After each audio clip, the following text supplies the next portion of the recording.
Assalamualaikum warahmatullahi wabarakatuh. Jenengku Eris Rizky Laili Farihia, Prodi Pendidikan Guru Sekolah Dasar semester 6, Fakultas Ilmu Pendidikan, Universitas Trunojoyo Madura. Nak video iki aku arep membahas tentang bahayane virus COVID-19 lan piye carane supaya gak ketularan virus COVID-19.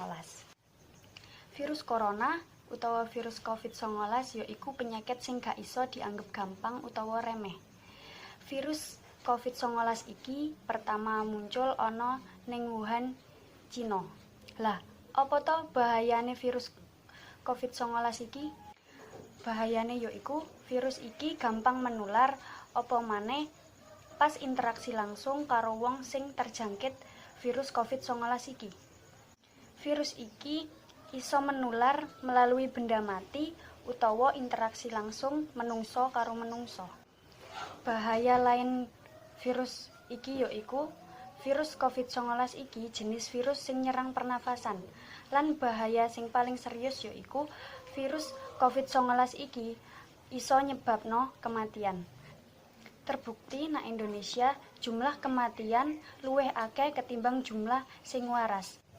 Lah piye carane supaya gak ketularan virus COVID-19?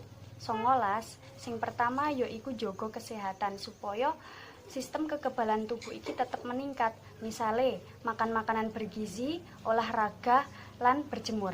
Sing keloro yaiku rajin cuci tangan nggawa sabun.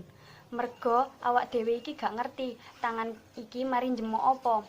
Lan aja pisan-pisan njemuk lambe karo irung tanpa cuci tangan. Sakwise cuci tangan, aja lali dilap nggawa tisu utawa kain sing bersih. Aja dilap nggawa klambi sing digawe. Sing ketelu, gawe masker. Masih perjalanan parek utawa ado, tetep nggawa masker. Merga cara iki dianggep paling gampang ben gak ketularan virus COVID-19.